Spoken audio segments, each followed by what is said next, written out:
जग चेतन जग जीव जत सकल राम मैं जान। वंदहु सबके पद कमल सदा जोरी जोग पाऊं। एक बार आप सभी लोगों का बहुत बहुत पुनः अभिनंदन, जो आप सभी लोग अपने सारे कार्यों को छोड़कर एक बार पुनः कथा पंडाल में उपस्थित हैं। प्रेम से कहिए राधे। जीवन में करने को कार्य बहुत है और भगवान के नाम के लिए कार्य छोड़ना ही सबसे कठिन काम। कार्यों के लिए भगवान का नाम तो लोग जल्दी से छोड़ देते हैं, पर भगवान के नाम के लिए कामों को छोड़ना, कार्यों को छोड़ना, ये बहुत मुश्किल कार्य है। फिर भी आप सभी लोग सारे कार्यों को छोड़ करके यहां बैठे। जयति जगति माया यस्य कायाधवस्ते वचन रचनमेकं केवलं चाकलै ध्रुवपदमपि यातो यत कृपातो ध्रुवोऽयं सकल कुशल पात्रं ब्रह्मपुत्रं नतास्मि। श्रीमद्भागवती ज्ञानज्ञ गंगा, ये नाथ पीयूष है, अमृत है। प्रेम से कहिए राधे। अमृत का अर्थ होता है नम्रता, अमृत अर्थात जो मरे हुए को भी जिंदा कर दे, उसी का नाम तो अमृत है। भागवत की कथा अमृत का कार्य करती है।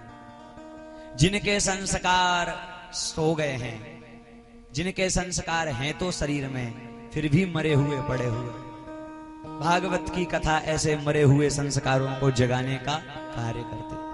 क्योंकि श्रीमद् भागवत पीयूष पानाय पानाय रसनं पटा धावन्तोऽप्याययु सर्वे प्रथमम ये च वैष्णवः। ये प्याऊ है, यहां अमृत की प्याऊ लगाई गई है। प्रेम से कहिए राधे। और यह बिन संप्रदायिक प्याऊ है, कोई भी आकर के इस कथा रूपी अमृत को पान कर सकता। क्योंकि जब प्याऊ लगाई जाती है, प्याऊ पर जब लोग जल पीने आते हैं तो किसी से नहीं पूछा जाता कि तुम ब्राह्मण हो, हिंदू हो, मुस्लिम हो, सिख हो, ईसाई।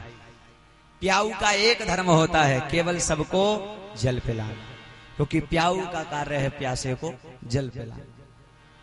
तो ये जो श्रीमद् भागवत की कथा है, ये सब लोगों के लिए, चाहे वह किसी भी जाति का, किसी भी संप्रदाय को, इसे बांधा नहीं कि बस यही पढ़े, ऐसा नहीं। सबके लिए ये प्याऊ है। पानाय रसलम पटा, पान करने के लिए आओ, पर बस एक दक्षिणा तो देनी पड़ेगी। प्रेम से कहिए राधे। बिना दक्षिणा दिए मिलने वाले नहीं। कौन सी दक्षिणा? पानाय रसलम पटा। जिस रस को हम पान करने के लिए आ रहे हैं, उस रस को पीने की इच्छा होनी चाहिए। पानी का कोई मूल्य नहीं है, पानी का सबसे बड़ा मूल्य है प्यास। प्यास ही नहीं है तो क्या तुम मूल्य दोगे? प्यास है तभी तो पानी पी सकोगे, प्यास ही नहीं है तो क्या करोगे?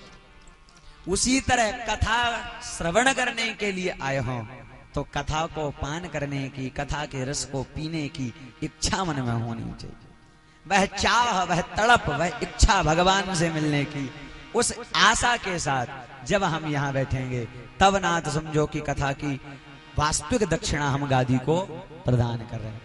क्योंकि श्रीमद् भागवत पीयूष पानाय रसलं पटा धावन्तोऽप्याययु सर्वे प्रथमम ये च वैष्णवः। ये प्याऊ लगी है, पर सबसे पहला अधिकार इस भागवत की कथा के प्याऊ के ऊपर वैष्णवों का, जो वैष्णव है। प्रेम से कहे राधे। पानी की प्याऊ पर पहला अधिकार प्यासे का, भोजन पर पहला अधिकार भूखे का। जिसने बनाया उसका नहीं। अधिकतर घर में झगड़ा होता कि बना मैं रही और पाए तुम, ऐसे कैसे? पहले बनाया मैंने है तो पाएंगे भी, ऐसा। भोजन पर पहला अधिकार भूखे का होता है, जिसे भूख लगे उसे भोजन का पहला अधिकार। पानी पर पहला अधिकार प्यासे का, उसी तरह भगवान की कथा पर पहला अधिकार जो उस कथा के रस लंकट हैं। प्रथमम ये च वैष्णव, वैष्णवता हृदय में होनी चाहिए, और उसी वैष्णवता के साथ हम सभी लोग अपने हृदय में बिठा करके श्रीमद् भागवती ज्ञान गंगा को श्रवण कर रहे हैं। कल के पावन प्रसंग में हम श्रवण कर रहे थे कि आत्मदेव जी महाराज विद्वान थे। आत्मानम देवम मन्यते सह आत्मदेव। देखो बंधु, ये जितनी भी कथाएं हैं केवल कहानी के रूप में नहीं है, कथानक के रूप में नहीं कि सुन ली, इस कान से सुनी और इस कान से निकाल ली। ये जितनी भी कथाएं हैं हम सबके जीवन पर घटित कथाएं। आत्मदेव नामक ब्राह्मण तुंगभद्रा नदी के किनारे उत्तम नगर में रहता था। कौन से नगर में रहता था? उत्तम नगर। तुंगभद्रा किसे कहते हैं? भद्र माने श्रेष्ठ, जो सबसे श्रेष्ठ नदी है, सबसे श्रेष्ठ शरीर है। ऐसे उत्तम नगर में आत्मदेव नाम का ब्राह्मण रहता था। और सबसे शरीर, सबसे श्रेष्ठ शरीर ये मानव शरीर है, क्योंकि संसार में 84 लाख योनियां हैं। 84। आत्मदेव वह कोई और नहीं, हमारी आत्मा ही।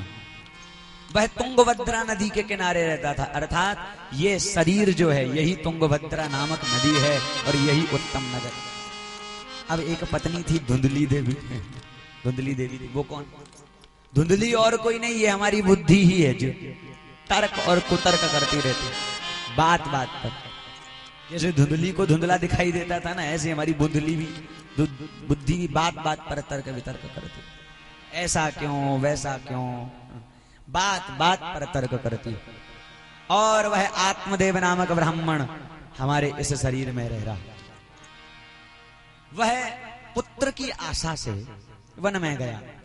संत ने देखा, दया आ गई, कहा देखो ब्राह्मण, तुम्हारे मस्तिष्क की रेखा को हमने पढ़ लिया है। सप्त जन्मावधि तव पुत्रो नैव च नैव च। एक जन्म की बात छोड़ो ब्राह्मण, आने वाले 7 जन्मों तक तुम्हारे यहाँ संतान का कोई योग नहीं। ब्राह्मण ने कहा नहीं नहीं, संत की कृपा भगवंत की कृपा से बड़ी होती है, आप कुछ करो। संत ने फल दिया, कथा प्रसिद्ध है। ब्राह्मण फल लाया। संत ने कहा था अपनी पत्नी को खिला देना। क्या कहा था? खिला देना। लेकर के आया और पत्नी को फल दिया।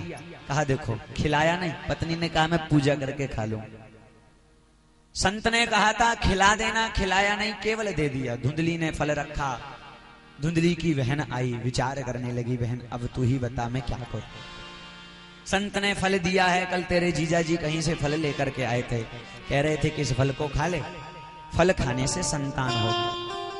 अब धुंधली देवी थी ना, बुद्धि है, तर्क को तर्क तो करेगी, स्वाभाविक थी। कहीं फल खाने से भी संतानें होती? बहन तू ही बता मैं क्या करूं। ये तो ऐसा ही है, ना जाने बहुत झट किसी से ही विश्वास कर लेते हैं, कहीं से फल ले आए, अब मैं क्या करूं। धुंधली की बहन ने कहा देखो, तेरे पास धन का कोई अभाव नहीं है और मेरे पास संतान का कोई अभाव नहीं। समाज में 2 प्रकार के लोग हैं। एक प्रकार का वर्ग ऐसा है जिनके पास भोजन तो इतना है पर भूख को नहीं लगती है। प्रेम से कहिए राधे। समाज का एक वर्ग इसलिए परेशान है कि भूख लगे तो हम क्या खाएं, उनके पास नहीं है प्यारे। और समाज का एक वर्ग ऐसा है जिसके पास भोजन तो बहुत है पर खाने के लिए भूख ही नहीं लगती। खाने के लिए भूख ही नहीं। पहले एक गोली खाओ तब भूख लगती, पहले एक गोली खाओ तब भूख लगती, फिर उसके बाद खा लिया तो फिर एक गोली, ये किस लिए खा रहा हूं, बोलिए पचाने के लिए। एक गोली खाने के लिए फिर दूसरी पचाने के लिए। ये बात मुझे तो नहीं जचती भाई, गोली खा करके भोजन पचाना पड़ता है। प्रेम से कहिए राधे। देखा होगा आपने होता। और फिर तीसरी, ब्लड प्रेशर हाई ना हो जाए उसके लिए गोली। एक गोली जिला देती है, एक गोली मरा देती है, दोनों काम गोली करती। गोली ही जिंदा करती है, गोली ही मार देती है। एक गोली खाओ तो प्राण बच जाते हैं और एक गोली खाओ तो राधे रहे। प्रेम से कहिए राधे। आत्मदेव नामक ब्राह्मण बेचारा भोला वाला। धुंधली की बहन ने कहा, देखो तुम्हारे पास धन का कोई अभाव नहीं है, तुम धन दे देना, और रही संतानों की बात तो मेरे यहाँ संतानों का अभाव नहीं, मैं एक संतान तुम्हें ला करके दे दूंगी। धुंधली ने कहा, वो सब तो ठीक है, पर इस फल का क्या होगा? कहा, इस फल को अपनी गाय को खिला दो। फल असली है या नकली? इस फल को गाय को खिला दो। वह फल गाय को खिला दिया गया। समय बीता नाथ। अब धुंधली ने स्वांग रचाया, तुरंत नाथ एक गर्भवती देवी जैसा स्वरूप धारण कर लिया। बेचारे भोले वाले ब्राह्मण से कहा कि बहुत आराम है। ब्राह्मण भोले वाले थे। समय बीता, धुंधली की बहन के यहाँ संतान हुई। उसने रात्रि में लाकर अपनी बहन को दे दी।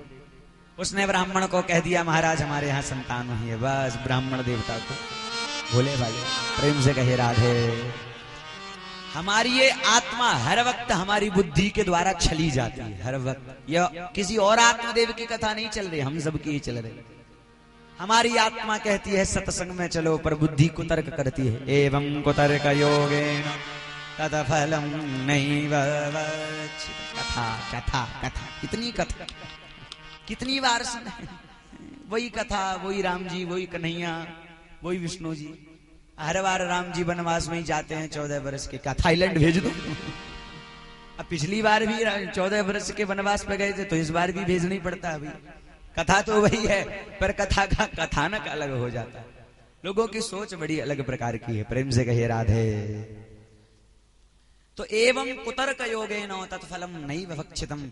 ये बुद्धि हर पल आत्मरूपी आत्मदेव को हर पल छलती रहती। ब्राह्मण भोले भाले थे। समय बीता, बालक का जन्म हुआ। नामकरण संस्कारी की बात आई तो धुंधली ने अपने बेटे का नाम धुंधुकारी रख दिया।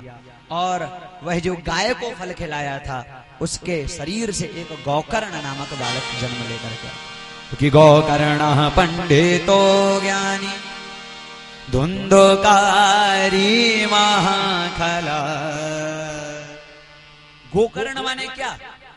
गोकर्ण माने श्रवण संभृत ज्ञान। हम जो यहाँ सुन रहे हैं, सुना हुआ ज्ञान ही गोकर्ण है। प्रेम से कहे राधे। गाय के कान आप देखना बहुत बड़े होते।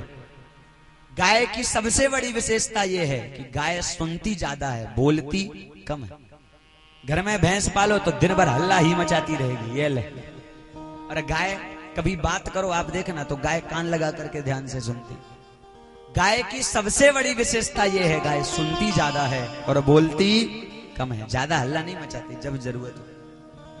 गोकर्ण का अर्थ है श्रवण संभृत ज्ञान। आज आप जो सुन रहे हो, शायद आपको आज समझ में नहीं आए कि ये बातें हमारे जीवन में क्या प्रभाव डालने वाली, पर कल इन्हीं बातों से संबंधित कोई बात जब आपके जीवन में घटेगी तो सत्संग की बात याद आ जाएगी। उस वक्त ये बात तुरंत याद आ जाती। गोकर्ण का जन्म हुआ। अब संत का फल था, संत की प्रसादी थी, निरर्थक कैसे जा सकती? कैसे जाती निरर्थक? संत का प्रसाद था नाथ। गोकर्ण महाविद्वान बन बैठा, धुंधुकारी खल बन बैठा।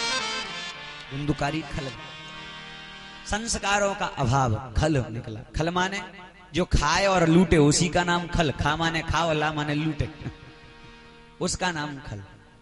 एक और चीज जोड़ लो, जो जिसका खाए उसी को लूटे, उसी का नाम खल। जो खाता भी उसी का है और उसी को लूट लेता है, उसी को खल कहते हैं। धुंधुकारी सारे कुकर्म करने लगा नाथ। चोरी करता, मदिरा पान करता, द्यूत क्रीड़ा करता, पिताजी को मारता धन के अभाव में। प्रेम से कहे राधे। एक दिन आत्मदेव जी दुखी हो गए। कहा, पिताजी धन ला। कहा, बेटा कहाँ बचा है सारा धन? जो था वो सूत ने सब लुटा दी।